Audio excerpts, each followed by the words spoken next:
Bismillahirrahmanirrahim. Assalamualaikum warahmatullahi wabarakatuh. Alhamdulillahirabbil alamin. Alhamdulillahilladzi arsala rasulahu bil huda wa dinil haqq liyudhhirahu 'ala dini kullihi wa kafa billahi shahida. Asyhadu an la ilaha illallah wa la syarika lah wa asyhadu anna Muhammadan 'abduhu wa rasuluhu alladzi la nabiyya ba'dah. Allahumma shalli wa sallim ala sayyidina Muhammad bin Abdillah amma ba'du. Ayyuhal hadirin wal hadirat, ittaqullaha haqqa tuqatih wa la tamutunna illa wa antum muslimun. Puja serta puji mari kita haturkan, kita panjatkan kehadirat Allah Subhanahu wa taala. Alhamdulillah di pagi hari yang ceria dan bahagia. Aduh, bahagia kan Bu ya? Alhamdulillah.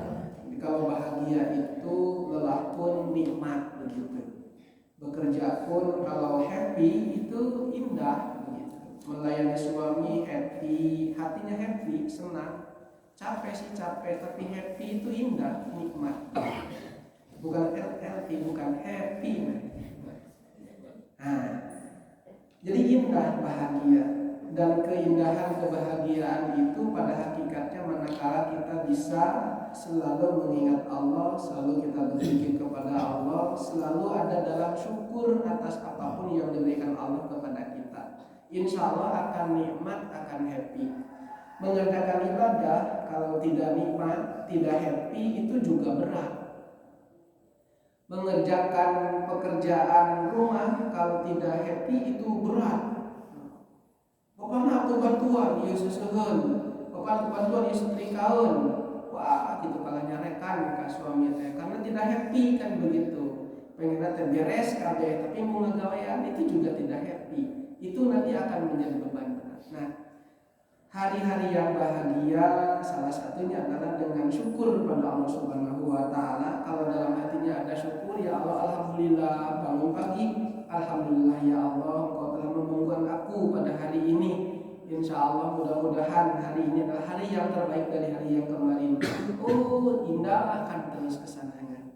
Malamnya diisi dengan tahajud, hatinya di siang harinya itu lega, indah begitu. Kadang bisa ngobrol dengan orang lain, bisa berbagi dengan orang lain, asyik ngobrol kaditu kadieu dan lain sebagainya. Sebab hatinya happy. Orang yang tidak happy, orang yang tidak bahagia hatinya, itu nanti kesana kemari pun ngobrolnya ngaco kan begitu. Ngobrolnya nyindiran orang, ngobrol tekeh ke orang, itu akan begitu. Sebab ya diawali dari hati yang tidak happy, hati yang tidak indah. Nah, maka keindahan hati, kebeningan hati, segala sesuatu yang dikerjakan dengan penuh keindahan hati itu insya Allah akan nikmat.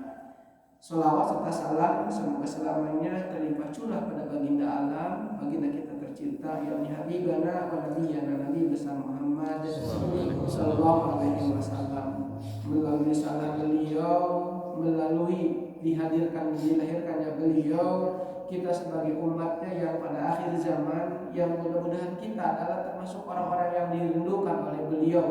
Sebab seluruh makhluk yang ada di muka bumi ini, umat-umatnya dari sejak Nabi Adam kemudian sampai umat-umatnya Nabi Muhammad SAW yang mampu memberikan syafaat nanti adalah baginda Rasulullah SAW.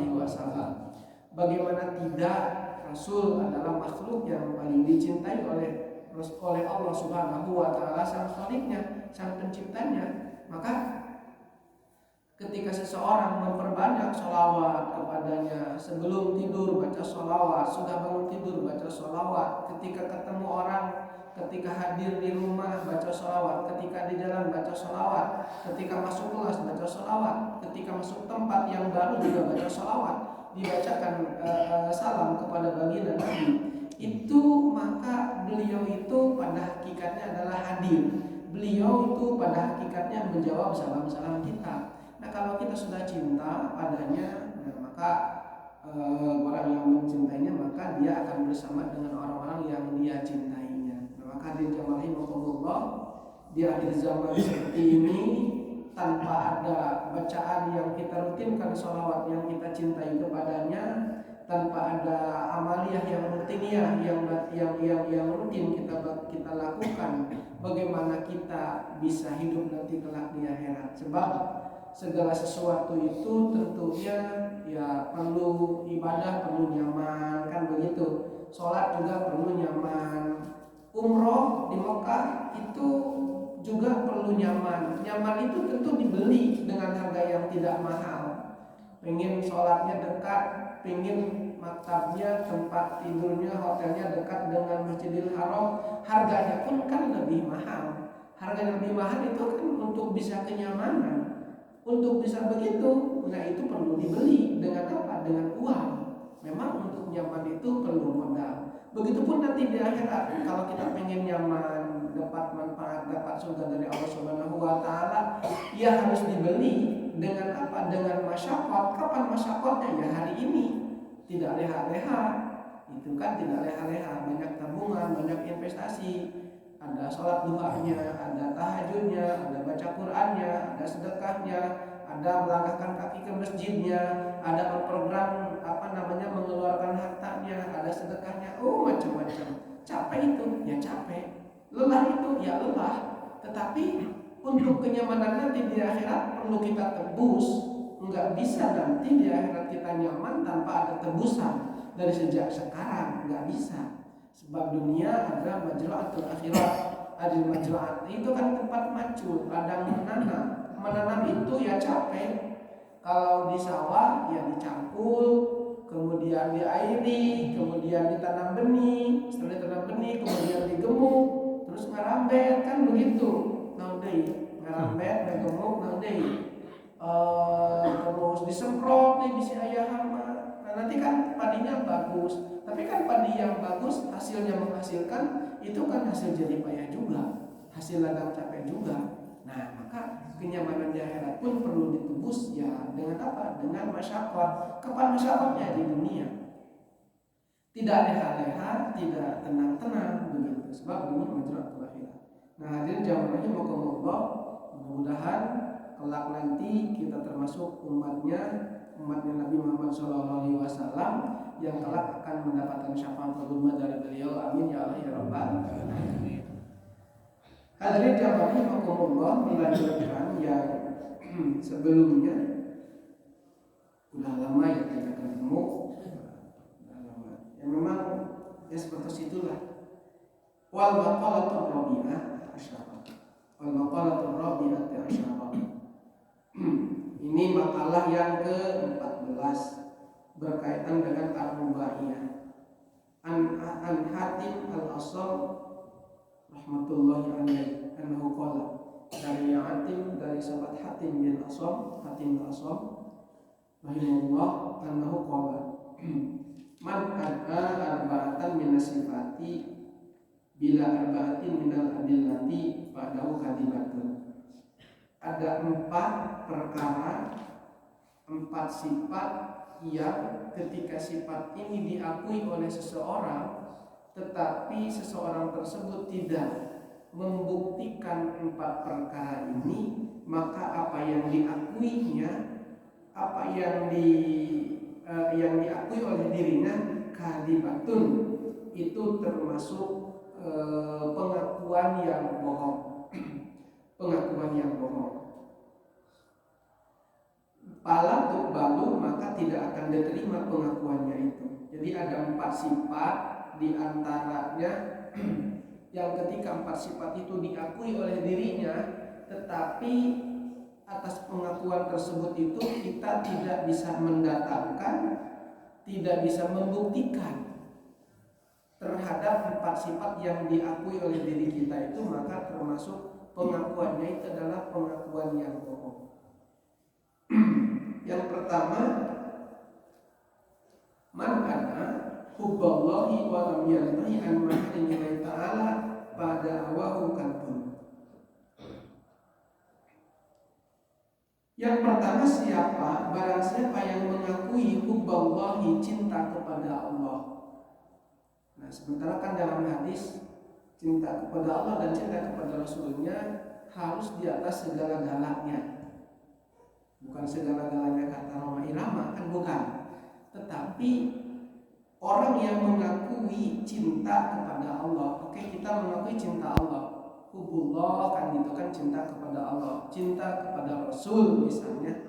Tetapi cinta kepada Allah itu walam yantahi, dia tidak berhenti an maharimillahi ta'ala, dari perbuatan-perbuatan yang Allah haramkan. Dia itu cinta pada Allah, tapi apa-apa segala sesuatu yang diharamkan oleh Allah Ta'ala dia melakoninya terus. Nah, maka bukti cinta itu pada awahu kadbun, maka cinta yang termasuk itu adalah kadbun, itu adalah bohong.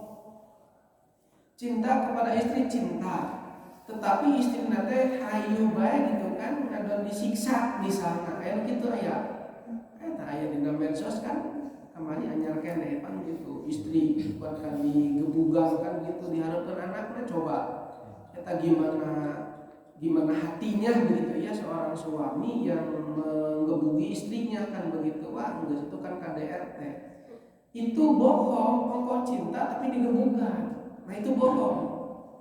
Bisa terpaksa sebaliknya bisa. Ustaz, kami mata cinta ka suami kana geuningan. Bukan obat gak bisa dikawinkeun gitu kan. Ari anak sabaraha genep. Oh, eta geus sarua jeung teh bohong. Apa cinta tapi anakna genep. Nah itu. Nah ini cinta kepada Allah tapi tidak pernah berhenti melakukan hal-hal yang diharapkan oleh Allah Subhanahu wa taala. Usaha cinta kepada Allah, saya sedekah ke masjid dan lain sebagainya, tapi sedekah itu ada korupsi. Nah itu juga bohong. Bohong kata Allah, tekan begitu. Begitupun juga ada panggilan Allah Subhanahu wa taala, ada sholat. Tapi tengah laksanakan sholat, engkau cinta pada Allah tapi itu sholat. Tapi tengah laksanakan sholat, tapi tidak menemui panggilan Allah, tidak menghadap atas panggilan Allah, berarti juga sama, itu adalah cintanya bohong. Ada panggilan jihad, ayo mari kita jihad. Misalnya begitu kan, Indonesia ini sudah dikepung oleh negara-negara yang lain misalkan. Nah, Indonesia akan jadikan negara-negara bagian misalnya. Tidak mau berjuang, tidak hadir di situ, bisa jadi cinta negaranya tidak ada, atau bohong cinta terhadap negerinya. Cinta kepada anak misalnya. Oke, saya cinta kepada anak, betul cinta, tapi anak ke sholat dianggap itu juga sama, bohong cintanya. Sebab justru karena cinta anak salah digegelekeun. Karena cinta anak tidak benar diluruskan. Karena cinta terhadap anak salah dibenarkan. Itu buktinya cinta. Aduh Pak Ustaz, ada nanggus baik poso ngabejankeun bae pan ari entos mah bebas kewajiban, cupar kewajiban. Oh, jadi cupar kewajiban. Kalau cupar kewajiban selesai urusan. Nah begitu. Nah itu urusan cinta kita Allah ya pasrahkan ka Gusti Allah, sebab innallaha la tahdi man ahbabta walakinnahu yahdi man yasha. Sebab sesungguhnya Allah itu tidak memberikan hidayah kepada orang yang engkau cintai, tetapi Allah memberikan hidayah kepada orang itu berkehendak menuju Allah dan Allah berkehendak kepada dia untuk mendapatkan hidayah. Jadi mendapatkan hidayah itu perlu perjuangan, perlu pengorbanan, perlu upaya, perlu usaha, perlu ikhtiar sampai hadir di dalam qalbunya hidayah dari Allah Subhanahu wa taala. Orang non-muslim mendengarkan satu kajian ceramah misalkan dan sebagainya, tiba-tiba datang hidayah, dia baru masuk Islam. Umar bin Khattab mendengar bacaan suci Al-Quran dari seorang perempuan, keponakannya, tersentuh hatinya, dia masuk pada Islam. Itu hidayah itu begitu. Jadi ya meskipun kita cinta kepada keluarga, kita sudah kasih tahu, kita sudah membimbing, sudah mengarahkan, tetapi kalau Allah belum memberikan hidayah, ya tentu tidak akan hadir. Sebab hidayah itu dari Allah Subhanahu wa taala. Tugas kita adalah mendoakan. Tugas kita adalah mengajak, menyampaikan. Nah, nanti kalau hasilnya itu bagaimana tergantung proses. Tentu tidak satu kali, 2 kali, 3 kali, 4 kali, bahkan mungkin berkali-kali, bahkan mungkin bisa jadi sampai sampai belum wafat ya kita terus mengajak. Nah, bukti cinta pada Allah Subhanahu wa taala itu bukti cinta. Nah, kalau panggilannya sudah kalau panggilannya sudah cinta, itu kan kalau orang cinta itu bentuknya kan bisa jadi macam-macam. Contoh, seorang hamba manusia yang cinta kepada Allah, hatinya itu dicabut, kolbunya itu dicabut, cintanya hanya dengan Allah Subhanahu wa taala. Akhirnya dia sampai gila dengan Allah Subhanahu wa taala. Maka bisa jadi kan dia tidak pernah memperhatikan apa yang dia pakai, tidak pernah memperhatikan, bahkan mungkin jadi tidak sholat. Karena orang cinta itu kan tergila-gila. Ada juga kan tergila-gila, Roma Irama juga ada itu namanya. Tergila-gila itu kalau orang cinta bisa jadi kan tergila-gila. Gelo gitu maksudnya, orang gila ada kewajiban sholat enggak? Enggak. Orang gila tidak ada kewajiban sholat. Bisa saja banyak di dunia ini orang yang gila kepada Allah Subhanahu wa taala di dunia. Hatinya dicabut oleh Allah, cintanya hanya dengan Allah, sehingga dia terlihat termasuk orang yang gila. Nah, sehingga kalau orang gila tidak ada kewajiban sholat. Bukan berarti kalau sudah jadi wali tidak boleh sholat. Tidak demikian. Justru orang yang gila itu tidak ada kewajiban untuk sholat. Rufi'al qalamu an salasin, gitu kan? Ada 3 golongan yang tidak yang itu dimakfu. Orang yang gila diantaranya dia tidak melakukan sholat. Tidak ada kewajiban bagi orang yang gila itu sholat. Wah, itu orang gila kan bisa saja orang gila. Dia gila dengan Allah Subhanahu wa taala, tidak terlihat, tidak nampak, karena yang nampak bagi dia hanya dia dengan Allah. Saking gilanya ya dia tidak lagi lihat dunia, tidak lagi lihat syariat. Begitu. Ada yang begitu, banyak yang begitu. Ada Alkisah ketika di Jogja itu kan ada ada seorang kakek-kakek itu nangis-nangis di tengah jalan, ramai kan begitu. Orang kan begitu lagi lalu lalang kan, jalannya padat lalu lalang, dia di tengah-tengah kan semua pada berhenti. Kenapa si kakek itu nangis kan begitu? Apa gogoleran di jalan dan sebagainya, nangis. Wah, pokoknya diambil aja, ditanya begitu. Si kakek tadi ngomong, tadi itu ada baginda Rasulullah lewat, kenapa kalian diam saja? Kenapa kalian tidak bacakan salam? Karena si kakek tadi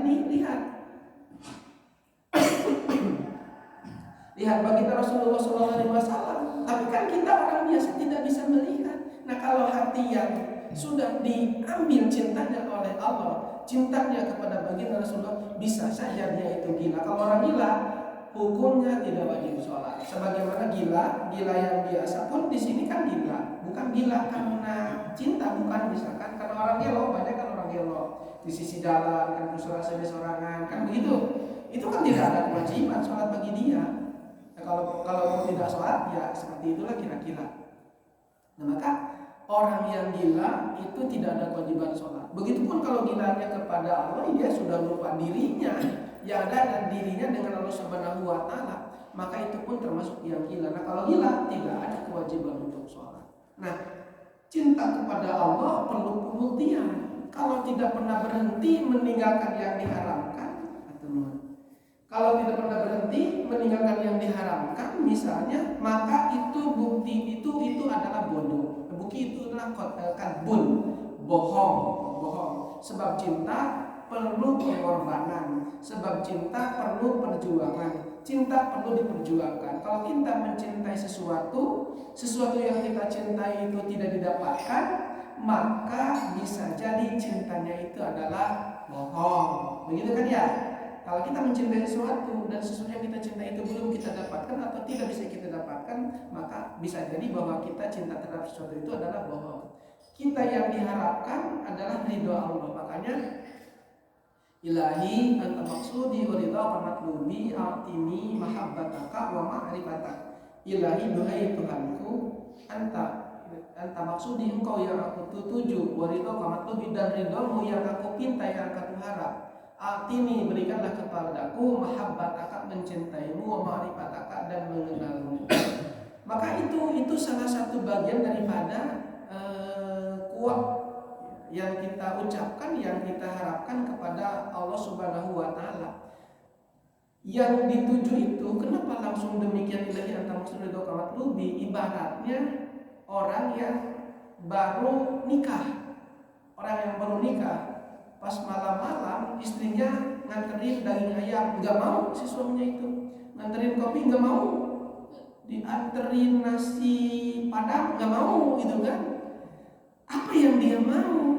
Pareman lampu. Nah itu, dan selanjutnya terserah Anda. Sebenarnya itu begitu. Begitupun ketika kita ilahi anta, ya Allah aku tidak butuh harta, ya Allah aku tidak butuh yang lainnya, Allah yang aku harap, yang aku butuh hanya ridhomu. Nah, kalau sudah hanya ridho Allah yang kita pinta, nanti hartanya Allah hadirkan, kebutuhannya Allah cukupi. Nah, kebutuhannya Allah cukupi, kekurangannya Allah tutupi, kebahagiaannya Allah berikan.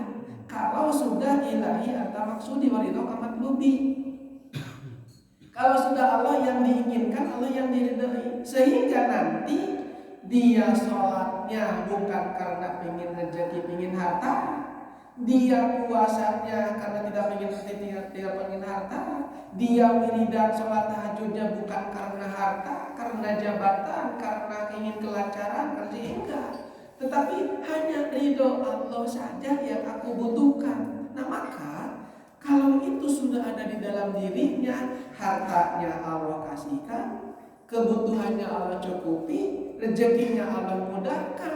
Kalau yang ditujunya itu adalah hanya ingin ridho Allah, mantap. Kalau sudah sampai di sana, kita makan loba hutang kan, karena daya sholat itu karena loba hutang kan begitu, daya kuda penting, wiridan, harus segala itu kan dari Allah. Kumanya cara yang lulus hutang, dibasihan amalan gitu kan, misalnya amalan supaya diberikan, dimudahkan rezeki kan gitu.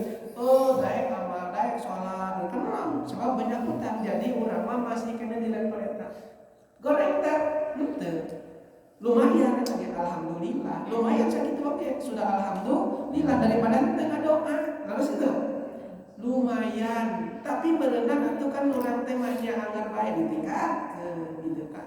Ditingkatkan, pengen fasilitas di Allah yang lebih banyak, lebih baik nanti di akhirat, ya wayana harus ditingkatkan ibadahnya.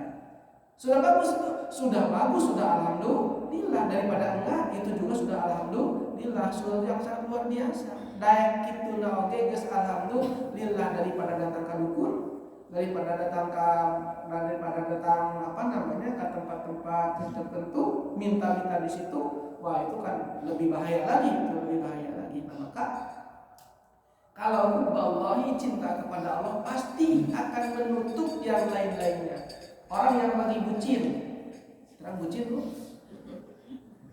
gaul ya bu ya, bucin, budak cinta itu, terlalu cinta. Itu coba bu, ada kamus-kamus gaul bu, coba dibaca itu budak cinta. Karena kan dengan mahasiswa kan menilai bucin. Orang yang lagi bucin itu nggak mau diganggu, di telepon nggak bisa, di WA nggak dijawab kan begitu, karena dia lagi bucin. Bisa saja kan bisa begitu. Itu nggak mau diganggu, itu nggak dunianya itu.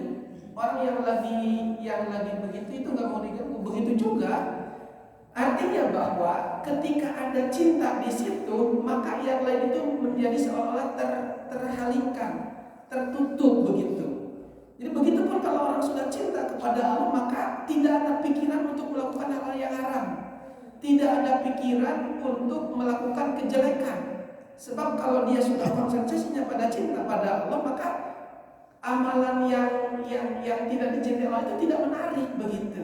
Kalau dia itu tidak melakukan sholat itu merasa gimana gitu, dia laksanakan sholat lah gitu kan. Kalau dia tidak sedekah itu gimana gitu rasanya, dia itu pasti ngeluarkan untuk itu. Kalau dia tidak melaksanakan sunat itu kayak gimana gitu.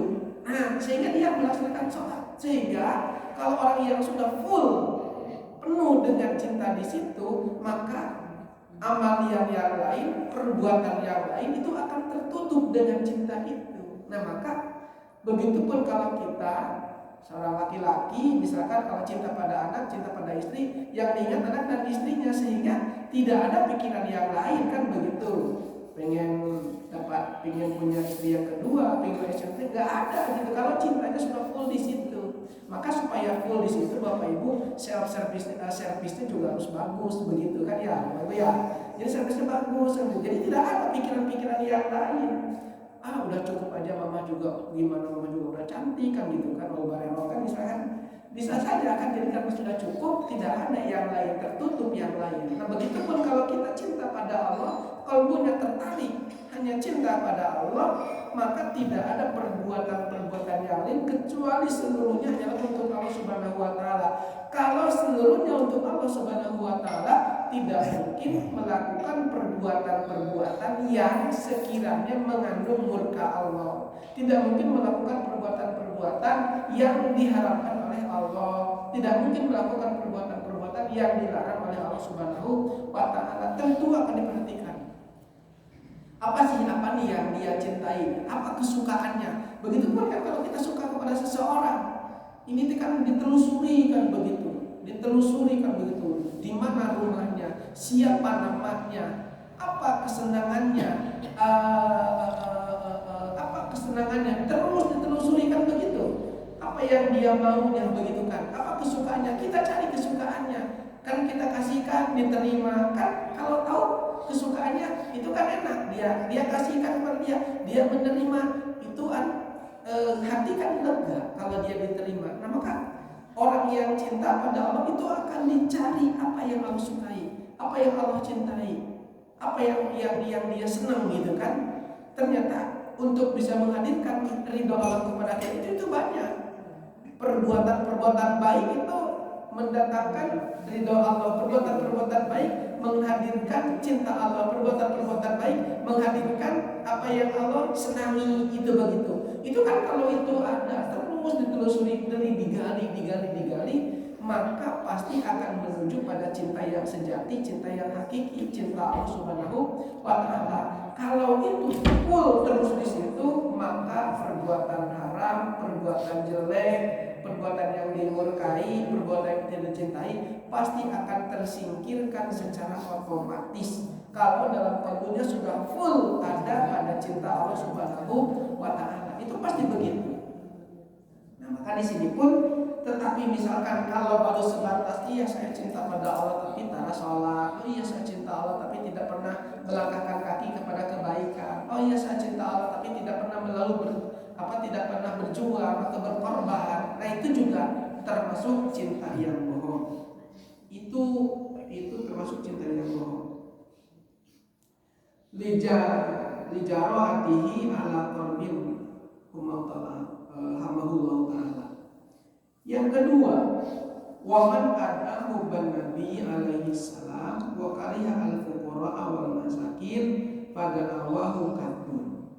Yang kedua, orang yang mengaku cinta pada Nabi wa kariha al-fuqara tapi dia benci kepada fakir wal masakin, juga kepada miskin, pada awahu maka cintanya, maka akuannya, maka pengakuannya itu adalah kadun.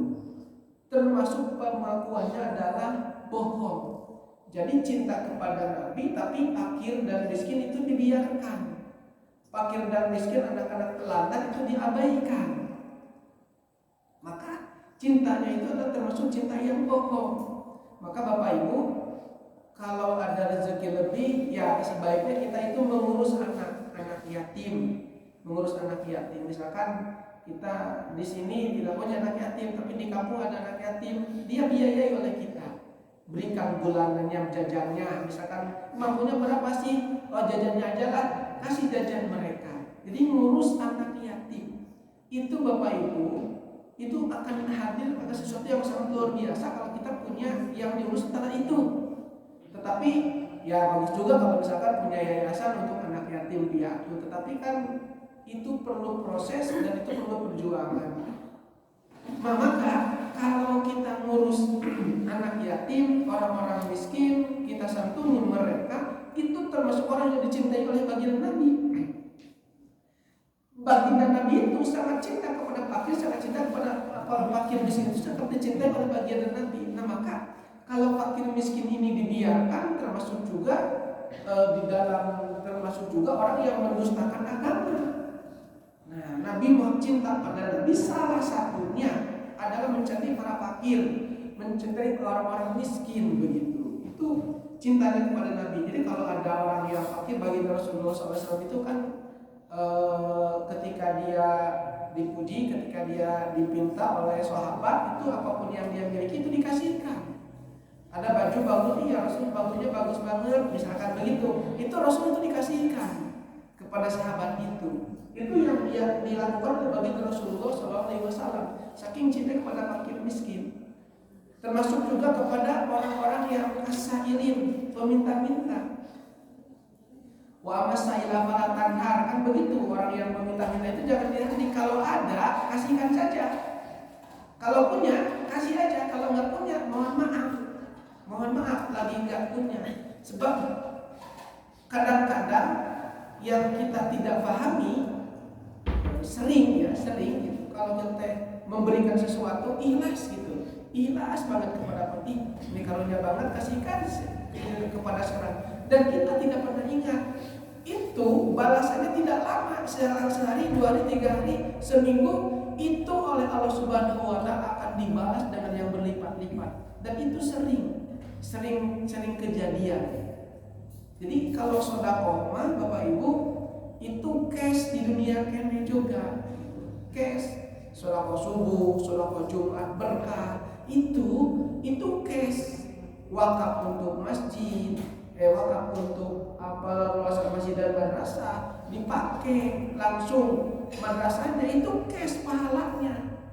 Jadi kepada yang wakafnya itu langsung akan kembali diganti oleh Allah Subhanahu wa Ta'ala di dunia kene, dan tidak akan lama asal ikhlas. Sebulan sekali ada buku tabungan yang keliling kan begitu, itu sudah jelas dipakai ngaji oleh anak-anak tempatnya, sudah jelas dipakai baca Quran, belajar Quran oleh anak-anak kita. Kita dapat pahala, dapat ngalir, itu bisa jadi cash yang boleh jadi tidak terasa.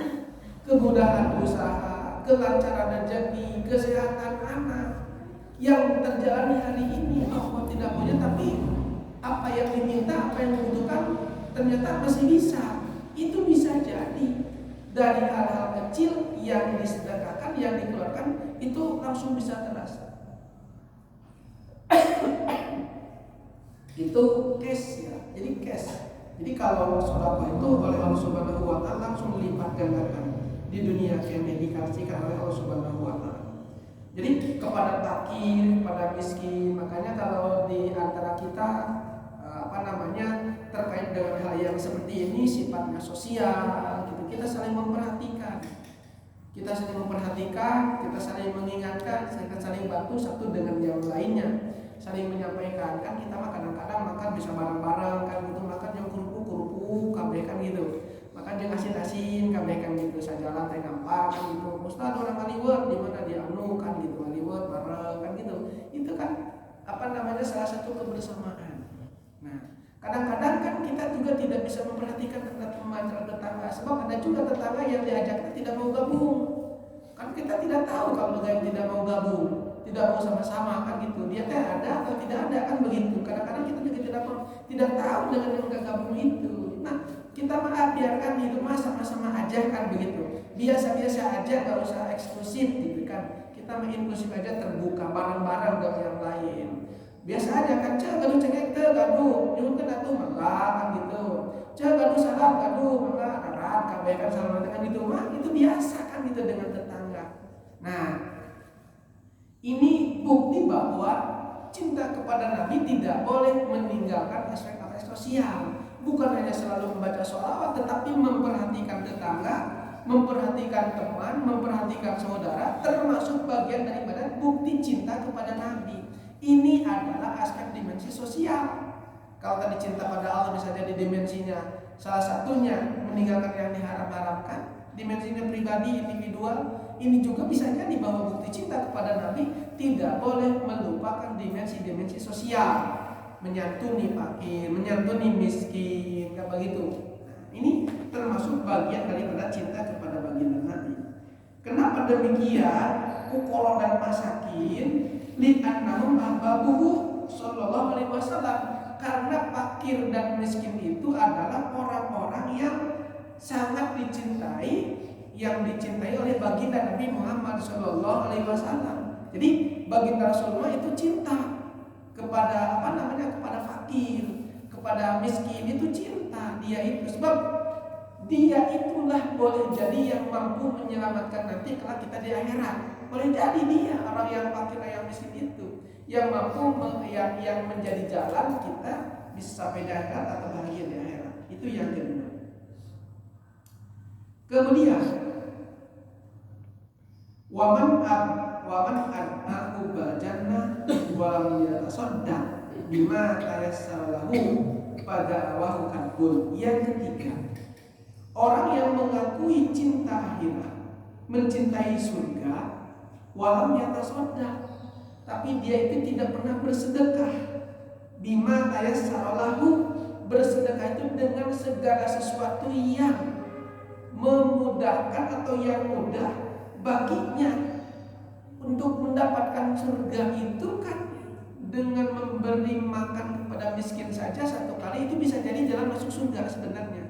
Senyum juga adalah sedekah, dan sedekah itu akan mengantarkan orang masuk surga. Senyum saja juga misalkan tidak mampu, tidak bisa. Padahal di sini sedekah itu bima tayassalahu, dengan yang mudah, dengan dia yang bisa, dengan yang gampang bagi dia. Jangan yang sulit. Wah, abdi mah itu biasa sedekah teh kan gitu. Kalau kita mampunya 100 rupiah, 100 rupiah. Kalau kita mampunya 50 rupiah, 50 rupiah. Kalau kita mampunya dengan harta, dengan harta. Mampunya dengan tangan, dengan tangan. Mampunya dengan dengan pekerjaan, dengan pekerjaan. Dengan perbuatan. Bima tayassalahu. Nah, itu kebaikan sedekah yang kita lakukan itu termasuk salah satu bukti bahwa kita itu cinta kepada surga. Oh, baca dan cinta surga tapi tidak pernah sedekah, itu termasuk kadbun. Nah, di sini. Jadi ternyata yang paling mudah menghantarkan kehidupan di dunia ini dengan sedekah. Susah sulit hidup sedekah. Sulit naik peringkat juga sedekah. Pengen hasil segala sesuatu maksud juga dengan sedekah. Dengan sedekah itu manfaatnya kesana kemari begitu, kesana kemari. Sosialnya dapat, di hadapan Allahnya dapat, dan termasuk adalah salah satu bagian daripada untuk mencari kehidupan, dimudahkan dalam segala urusan itu ya dengan sedekah. Anak sewa gawe, lo masuk apa? Ternyata judulnya juga sedekah. Pengen naik peringkat, pengen naik jabatan, memperbanyak sedekah. Jadi rata-rata ketika datang kepada ulama-ulama ahli hikmah ataupun lainnya, ya salah satunya pengen hasil maksud itu, pengen tujuan hajat kita dikabul itu dengan memperbanyak sedekah. Nah, ternyata di sini pun ternyata hubbal jannah, mencintai surga. Ai jannah teh kalau diibaratkan di dunia itu kan keindahan. Orang banyak harta indah, rumahnya bagus juga indah. Begitu kan pengen keindahan, kebahagiaan, kebagjaan kan begitu. Surga itu kebagjaan, keindahan. Sebab di surga itu kan tidak ada kesusahan. Artinya kalau kita cinta kebahagiaan, keindahan, cinta kebahagiaan, cinta keindahan, cinta kemudahan, ya memperbanyak sedekah. Itu makna yang tersiratnya. Sebab surga itu diibaratkan kalau di dunia ini ya seperti itu. Kebahagiaan, kan gitu, keindahan, kesehatan, rezeki yang banyak, kemudahan, itu kan surga hukum. Nah, kalau pengen itu memperbanyak sedekah.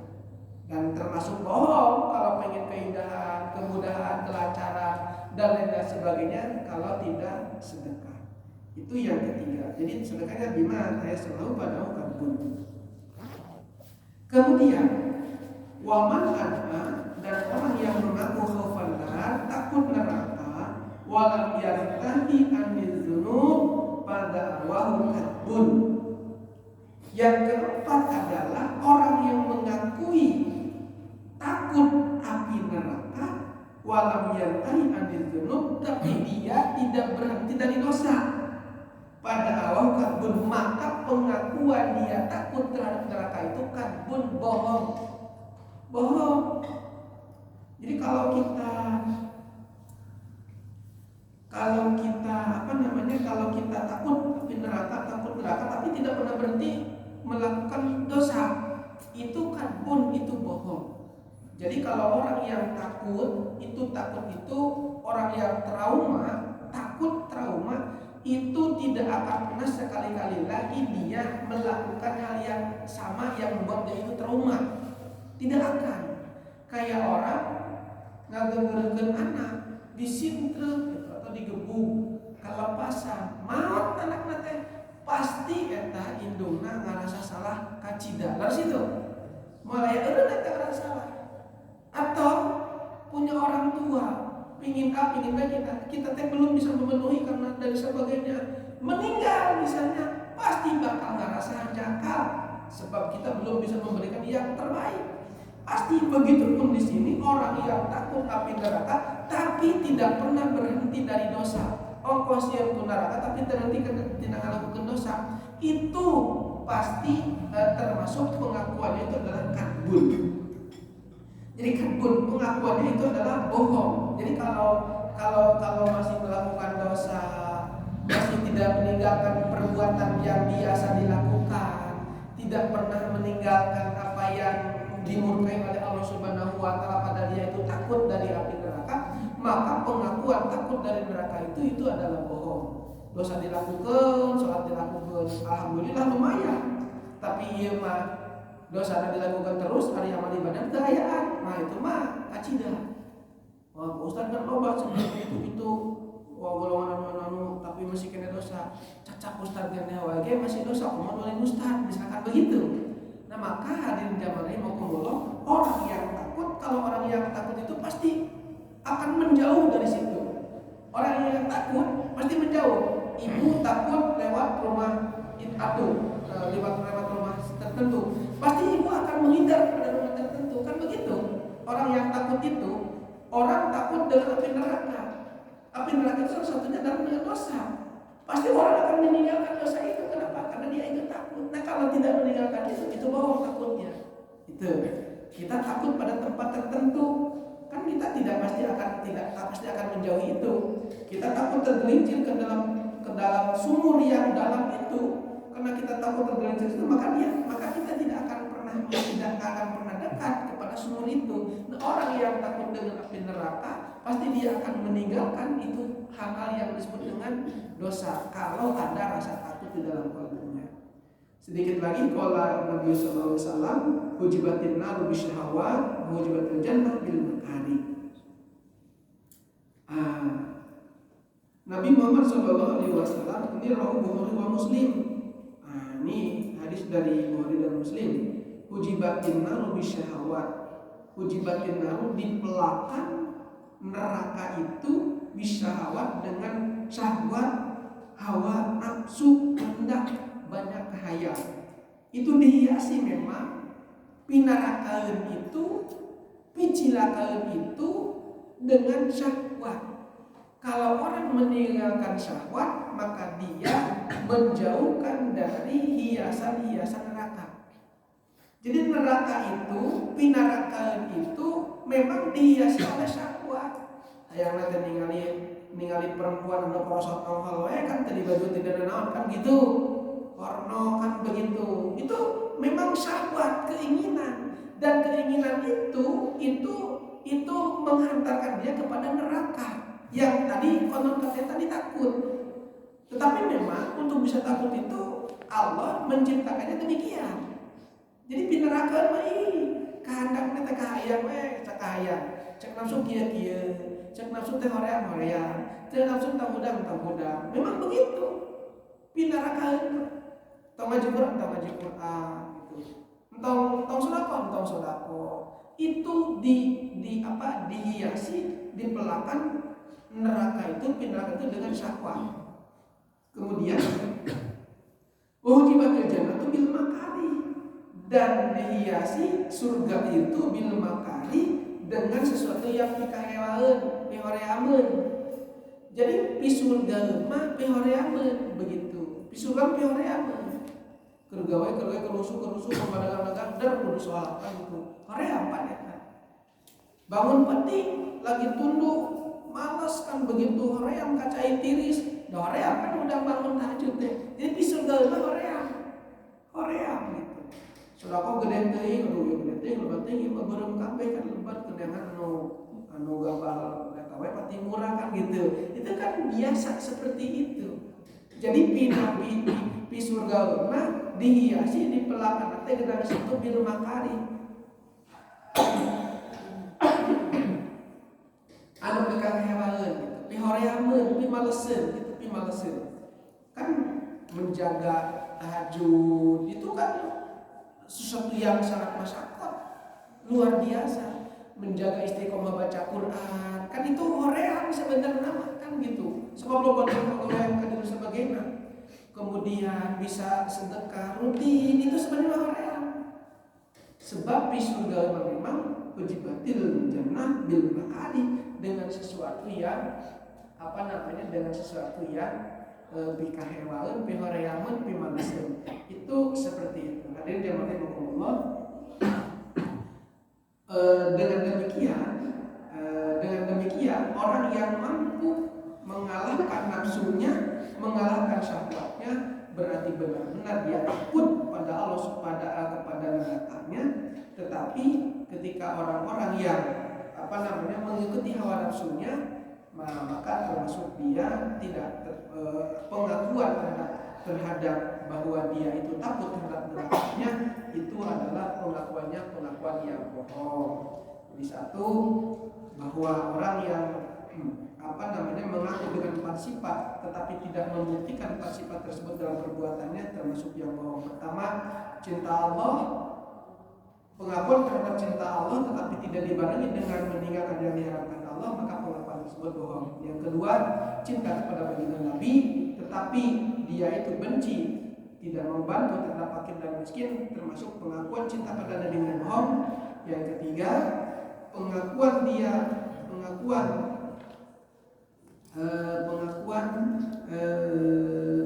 seseorang takut kepada neraka tetapi dia tidak meninggalkan dosa, tidak berarti meninggalkan dosa, maka pengakuan tersebut pengakuannya adalah pengakuan yang bohong. Kemudian surga dan neraka, surga itu dihiasi dengan sesuatu yang horeameun, neraka itu dihiasi dengan sesuatu yang pikahayangan, pikaresepeun. Maka itulah barangkali yang dapat disampaikan pada hari ini, pagi hari ini bermanfaat. Selanjutnya